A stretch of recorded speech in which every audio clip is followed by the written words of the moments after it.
Bueno, procedemos a continuar con la probatoria de autónomos resolución 555 del año 2010. Habíamos quedado en cuanto a la competencia del organismo para el trámite de reconocimiento de servicios. En cuanto a esta probatoria impone nuevas pautas de trabajo para la tramitación de un reconocimiento de servicios. Recuerden, siempre que vamos a tramitar un reconocimiento de servicios de un trabajador autónomo, ya sea por moratoria o sin moratoria, vamos a tener que hacer la presentación de pruebas de la actividad para que ese expediente pueda ser tramitado. No podemos presentar un expediente de moratoria con reconocimientos cerrados de servicios. ¿A qué se le denomina reconocimiento cerrado de servicios? Son aquellos trámites previsionales de reconocimiento de servicios donde solamente se presentaba una moratoria previsional, se pagaba al contado esa moratoria y se reconocía los pagos. Bueno, vamos a ver el tema de validación de pagos. Como les había mencionado antes, no es un trámite que se acostumbre a hacer, ya que en la actualidad está un poco, nunca funcionó aceitadamente la validación de pagos entre ANSES y AFIP. Incluso las validaciones que solamente son periodos en los cuales trabaja ANSES también presentan ciertas dificultades. Pero bueno, en caso de ustedes solicitar un reconocimiento de una validación de pagos, tienen que iniciar el trámite por la agencia ANSES más cercana al domicilio del titular. En ese caso, o más cercana al domicilio del apoderado, no hay problema con ese tema. En el caso de que solamente sea competencia ANSES, el código es 737, el código de trámite, y en caso de corresponder a AFIP es de 750. El plazo para resolver estas actuaciones es de 90 días corridos, ¿sí? Los servicios, esto tiene que ver con los reconocimientos de servicios amparados en las moratorias 24476, 25865, 25994, solamente serán incluidos en los formularios de enlace aprobados en el marco de convenios internacionales cuando hubieran dado derecho a una prestación y se descuente el haber las cuotas adeudadas. ¿Esto qué es? En el sistema de convenios internacionales, en la actualidad se están haciendo convenios de transferencias de datos electrónicos, pero también hay algunas jurisdicciones donde no tienen tan avanzado el registro de aportes,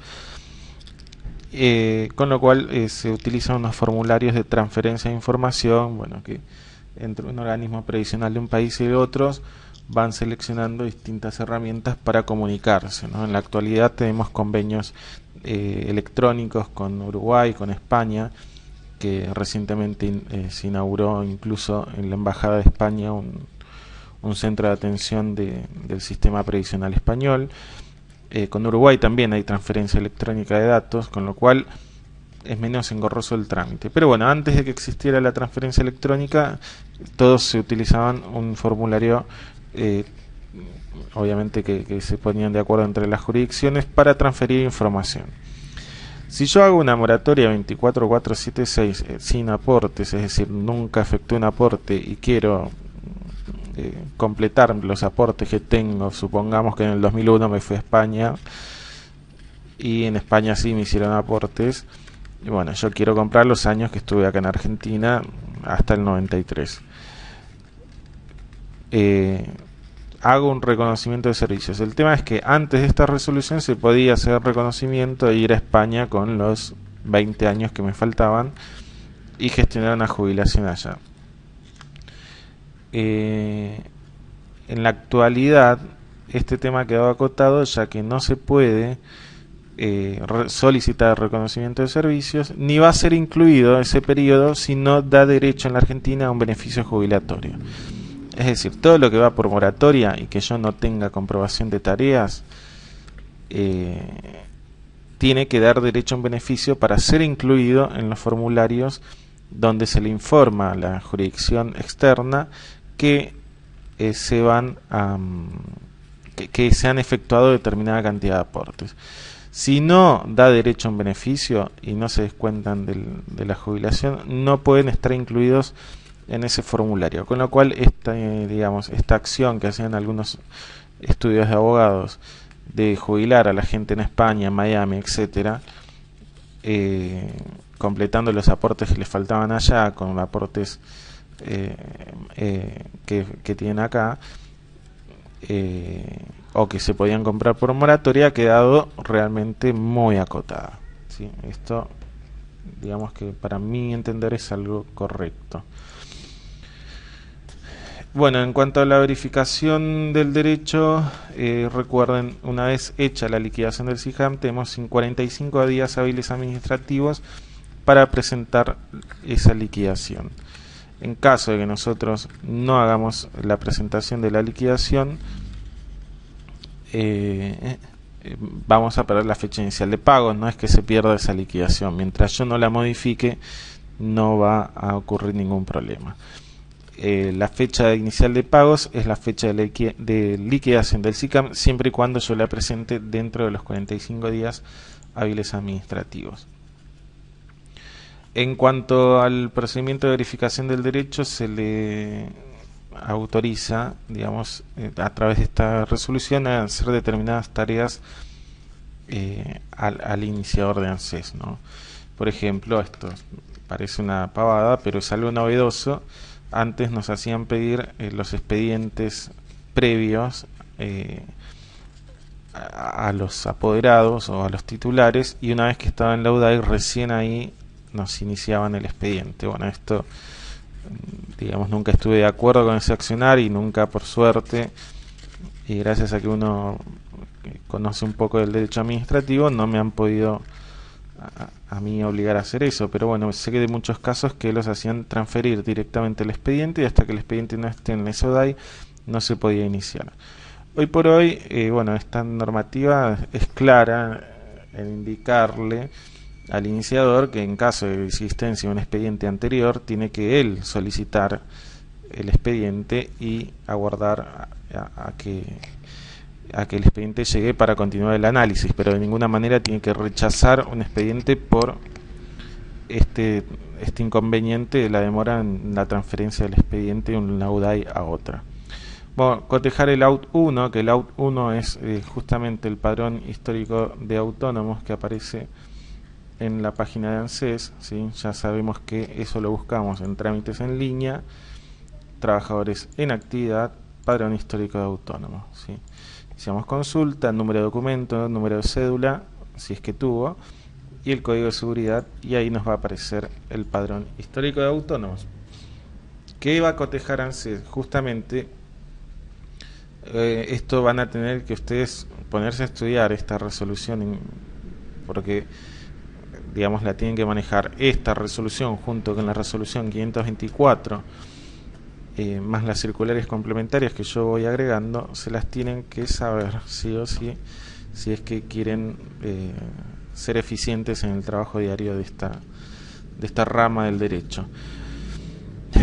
Bueno, en cuanto a la verificación de situación de revista, nosotros recordaremos en ese caso que según la ley aplicada van a ser distintas los controles que van a figurar, que va a poder ejercer ANSES sobre la situación de revista y el padrón único de contribuyentes o la pantalla de datos personales del SICAM. Y el AUT 1, si muchas veces nosotros ahora toma relevancia nuevamente esta herramienta, y ya lo vamos a ver en algunos casos que tengo para mostrarles cómo toma relevancia el AUT 1, y a veces se soluciona un problema que parece insolucionable con la constancia de la inscripción a la caja previsional de autónomos. Entonces, y acá dividen actividades regladas o no regladas, ¿sí? Y la exigencia de pruebas. Ese es un capítulo aparte que lo vamos a ver ya en casos complejos, pero sepan que ANSES está volviendo a pedir pruebas sobre las actividades de los trabajadores autónomos. Bueno, y acá empieza un poco a divagar la resolución entre si es trabajador autónomo y tiene en paralelo relación de dependencia, todo un divague que la verdad es propio de alguien que no ejerce la profesión administrativa. Todo esto porque primero menciona formularios que ya quedado en desuso, y acá es donde entró el conflicto con AFIP, ¿no? Emite un montón de órdenes hacia el organismo, o al titular sobre cuestiones que tiene que presentar al organismo, y bueno, y el organismo respondió, obviamente se pusieron de acuerdo con ANSES con la resolución 3062 que vamos a ver en la próxima clase. Entonces tengan en cuenta que toda esta parte de relación de dependencia, autónomos, es un divague, por decirlo de alguna manera, de la persona que efectuó esta resolución, o el conjunto de personas, vaya a saber uno quiénes fueron los que realizaron esta resolución probatoria. Bueno, en cuanto al sistema de reciprocidad jubilatoria, esto es los decretos del año 81 respecto de la incorporación de las cajas profesionales, y la ley del año 46, no me acuerdo ahora el número, 14 y pico, sobre la creación del sistema de reciprocidad jubilatoria, que es, para que recuerden un poco, el reconocimiento de los aportes efectuados en distintas jurisdicciones, y la creación de la caja otorgante y la caja reconocedora de servicios. Bueno, este sistema de reciprocidad, para que pueda funcionar con trabajadores autónomos, en el caso, ya sea obviamente la forma de llevar un trabajador autónomo hacia otra jurisdicción, es haciendo un reconocimiento de servicios, los aportes efectuados por este trabajador autónomo. Entonces, en lo que es sistema de reciprocidad se deben solicitar pruebas de la actividad, ¿sí?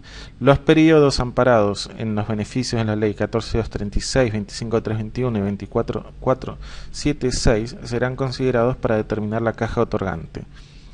Estos tres beneficios en la ley 14.236 es la prescripción, la ley 25.321 es la renuncia que puede hacer el trabajador autónomo que tiene 30 años de aportes o actividad, y la ley 24.476 los beneficios que trae es el artículo 1, el artículo 6 y el artículo 3, que los tres son lo mismo, o sea, son condonación de deuda, es decir, pedirle al Estado que no me cobre esa deuda, con la diferencia de que el artículo 3 es la declaración jurada de servicios, también computable.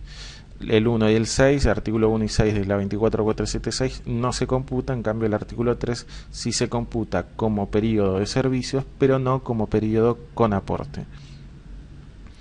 En caso de que yo aplique estos beneficios, sí o sí se van a computar para determinar la caja otorgante. Recuerden que la caja otorgante es aquella en donde más tengo, en la cual tengo mayor densidad de aportes, o aquella en la que, teniendo la misma cantidad de aportes, el afiliado selecciona o elige por conveniencia a su caso, ¿no? En caso de pensión por fallecimiento y retiro transitorio por invalidez, deberá requerirse afiliación formal a los regímenes de la ley 18.038, 14.397 y el decreto 7225. Todo esto son afiliaciones de autónomos. En el caso de retiro por invalidez, esto está discutido, ¿sí? Sí, respecto de las pensiones dentro de la ley 18.038 tiene que haber afiliación, pero si nosotros tenemos un afiliado que fallece después de la ley 18.038, es decir, ya en vigencia la 24.41, o efectúa un requerimiento de retiro por invalidez después del julio del 94, es decir, en aplicación de la ley 24.41, es a mi entender que en ninguno de los dos casos requiere afiliación formal al sistema de autónomos, ya que el sistema de jubilaciones y pensiones de la ley 24.241 considera afiliado a aquella persona que realiza aportes al sistema, es decir, ahora tenemos una sola ley que abarca a todos los trabajadores, no como antes que teníamos dos leyes distintas.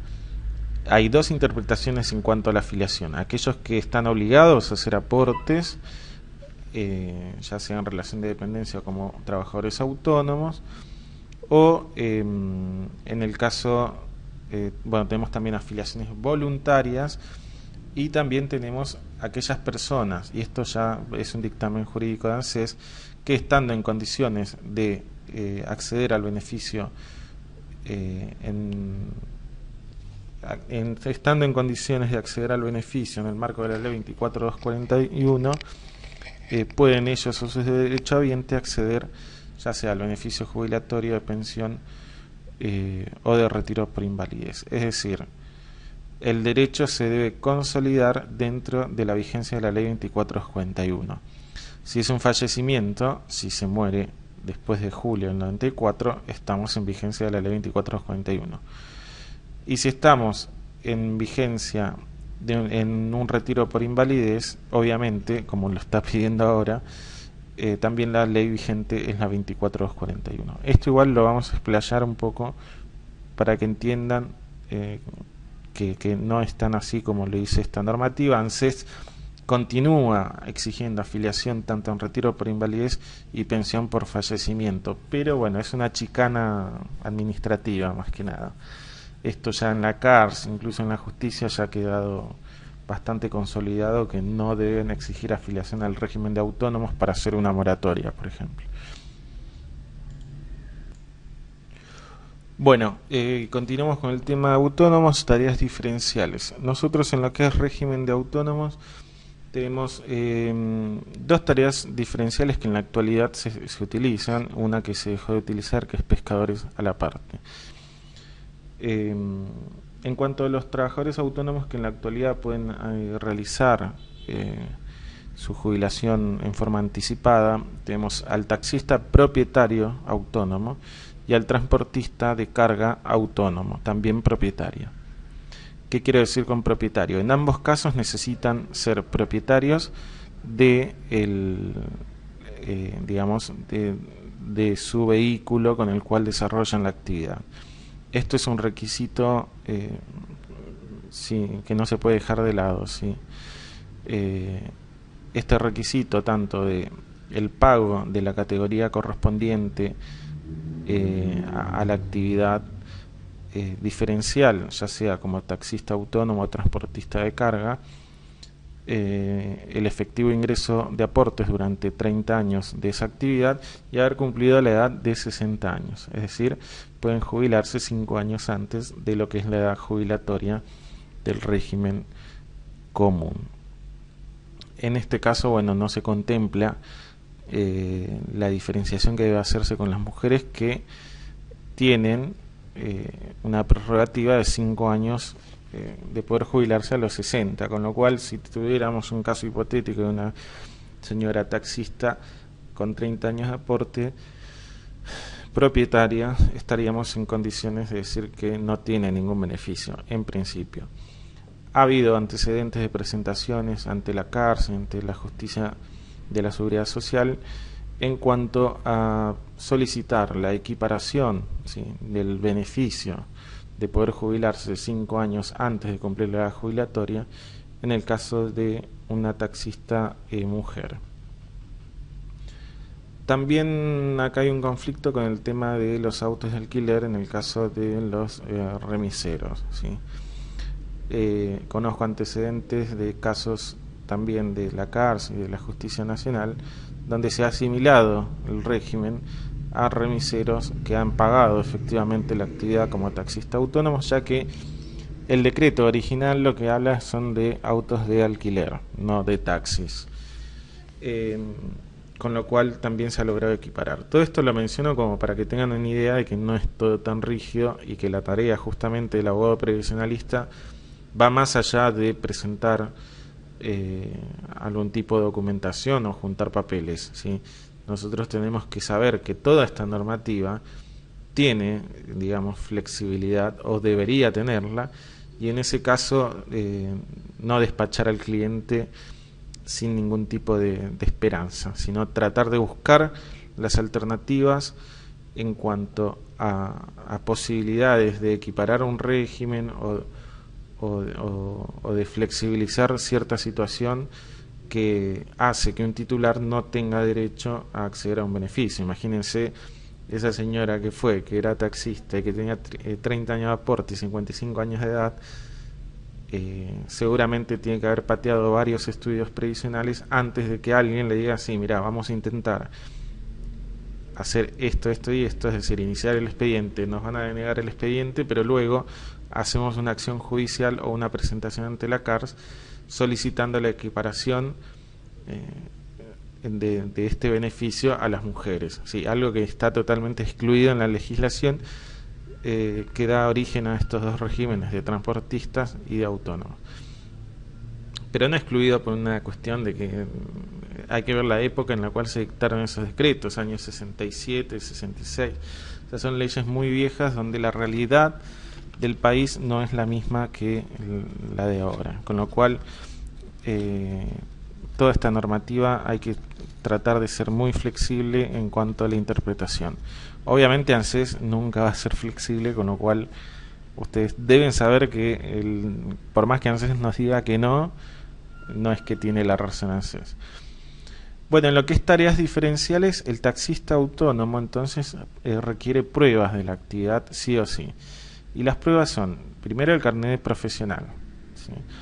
La propiedad, es decir, certificado del registro automotor donde constan los autos que tuvo afectados como taxis a su cargo, ¿no? El tercer requisito, bueno, digamos, no son taxativos los requisitos, pueden presentar prueba variada, ¿no? Obviamente el pago de autónomos y el carnet de conducir son requisitos inexorables. Conozco un caso de un señor que vivía de rentas y que él se pagaba su jubilación como taxista autónomo. Muy gracioso, porque mucha gente no se asesora para hacer estas cosas, o cuando se asesoran, los asesoran mal. Entonces él pagaba su jubilación como autónomo, ¿no? Taxista autónomo, pero nunca tenía un taxi, él tenía departamentos de alquiler. Bueno, uno de sus se ve que el abogado de él tomó algún curso conmigo, porque esto me llegó por un colega. Y claro, cuando digamos, hicieron una consulta, bla, bla, bla, y le di a conocer el tema de la imposibilidad de que este señor pueda presentar pruebas, ya que nunca tuvo registro de conducir profesional y tampoco tuvo autos afectados como taxis a su nombre, con lo cual era imposible jubilarlo, como es en ese régimen. Él se quería jubilar a los 60 años. Cuestión es que, bueno, pagó 30 años, una categoría prima, que son categorías que pagan un poquito más de lo normal, porque son categorías con carácter diferencial, y no se pudo jubilar a los 60 años, luego de haber pagado toda una vida como trabajador autónomo en esta actividad. Entonces recuerden, esto lo tienen que tener bien en claro. Si no ejerció la actividad y fue propietario del medio de producción, no puede acceder a este tipo de jubilación. Con el transportista pasa algo similar. La única diferencia por ahí más tangible, bueno, esto es transporte de carga, no tiene que tener la propiedad del camión que utiliza para cargar, tiene que haber pagado la categoría transportista de carga. Obviamente son categorías todas diferenciales, con lo cual en el detalle de deuda del SICAM vamos a ver la prima sobre la categoría que están liquidando. Y aparte de eso, además el camión tiene que haber estado habilitado para transportar carga, ¿sí? Con lo cual va a tener que tener ese tipo de habilitación. Bueno, eso en cuanto a los regímenes diferenciales. En cuanto a beneficios aplicables, prescripción liberatoria. La prescripción liberatoria, bueno, la prescripción en materia impositiva es de 10 años, ¿sí? A nosotros no nos pueden, digamos, exigir deuda que tenga una antigüedad mayor a 10 años. Para ello nosotros en el SICAM tenemos que ejercer la opción para solicitar ese beneficio, ¿sí? Ahora después cuando veamos la carga de situación de revista y carga de beneficios en SICAM, vamos a ver el procedimiento para cargar. Esto es toda la base teórica, digamos. No se puede considerar ni como años de aportes ni de servicios cuando aplicamos la ley 14236, que es la ley de prescripción liberatoria. Si existen meses aportados, deben efectuarse los cortes, es decir, es un beneficio que no se puede aplicar cuando tenemos el aporte previsional del capital, ¿no? Para las prestaciones 18038 requiere 10 años de antigüedad para aplicar este beneficio. Y en la ley 24241 no es necesario antigüedad en la afiliación. Bueno, este beneficio se puede revertir, ¿sí?, acreditando el pago de la deuda. Es decir, que yo puedo aplicarlo y después desaplicarlo. En caso de haber optado por moratoria 592 de 79, no se puede aplicar este beneficio hasta el junio del año 79 y no se puede modificar la situación de revista hasta esa fecha indicada, ¿sí? Tampoco se puede aplicar en periodos ampliados. Es decir, la ley 14236 y la ley 24241 son beneficios que ya han quedado un poco en desuso. Es muy raro que yo utilice una 14236 o una 24476 de artículo 1.6. ¿Sí? Este artículo también, el artículo 1 es una condonación de deuda, no se puede aplicar en periodos pagos, con lo cual tengo que ir corrigiendo con la pantalla de pagos del SICAM a ver dónde puedo aplicarlos, y es un beneficio que yo por lo general no utilizo nunca. El marco de aplicación siempre, la 24476, es hasta el 993, que es hasta donde tiene vigencia. Bueno, y acá también exige, recuerden, artículo 1 y artículo C de la 24476 ha quedado totalmente en desuso. En cuanto a la antigüedad de afiliación de la ley 18038, tengan en cuenta ciertos parámetros, ¿no? En el caso de la PEA se solicitan 5 años de antigüedad de afiliación, en caso de una jubilación ordinaria 10 años. Esto es todo ley 18038. Después se incorpora pautas para acreditar un año de afiliación, con lo cual del 55 al 78 una mensualidad por año te da un año de antigüedad en la afiliación. Del 79 en adelante 6 meses por año, ¿sí? Es decir, cada 6 meses voy a tener un año de afiliación. El anticipo de la moratoria 592, si se efectúa en el segundo semestre, se toma un año de antigüedad. Bueno, esto son pautas ya antiguas que no tienen hoy por hoy mucha razón de seguir utilizándola, porque ya hay muy pocos casos. Puede ser que haya una pensión de un fallecido antes de la ley 2441, pero es muy raro. Bueno, en cuanto a la PEA en la ley 2441, sí necesita la PEA en la prestación en edad avanzada, ¿sí?, que requiero 70 años de edad, 10 años de servicio, y dentro de los 10 años de servicios tengo que tener, dentro de los últimos 8, de servicios anteriores al cese, tengo que tener 5 años efectivamente aportado. Entonces, 5 años de antigüedad en la afiliación y los aportes deben ser efectuados con su número de quit. 6 mensualidades por año me acreditan un año de antigüedad en la afiliación. Bueno, reaperturas. En cuanto al pedido de reaperturas administrativas de expedientes que ya fueron realizados, si nosotros vamos a incorporar o vamos a hacer una reapertura administrativa porque salió mal un expediente previsional, nos deberán solicitar siempre pruebas de la actividad. Sí, eso ténganlo en cuenta en todas las reaperturas, salvo en los periodos que nosotros si no es una reapertura, es una presentación de jubilación ordinaria, no nos tenemos por qué, digamos, alterar. Pero si es una jubilación denegada por falta de acreditación de servicios y nosotros queremos utilizar esos servicios porque hemos encontrado pruebas, bueno, tendremos que presentar esa documentación. En cuanto a las ley 25321, ¿sí? El tema es así. Bueno, la ley 25321 en un principio, cuando salió toda esta normativa, se interpretó que no se aplicaba o que no se podía aplicar a periodos pagos tampoco esta normativa. La ley 25321 es un solo renglón, ¿no? Que dice que los autónomos que cumplen los requisitos para acceder a la prestación básica universal pueden renunciar al sobrante, ¿sí? de servicios, estén pagos o no estén pagos, ¿sí? Entonces, para aplicar este beneficio, ¿sí? siempre hay que tener en cuenta los años de servicio necesarios para acceder a la prestación solicitada, que no siempre son 30 años de servicios, pueden ser menos. O sea, siempre que yo tenga derecho a una jubilación, voy a poder tener libertad de aplicación de la 25321. ¿Sí?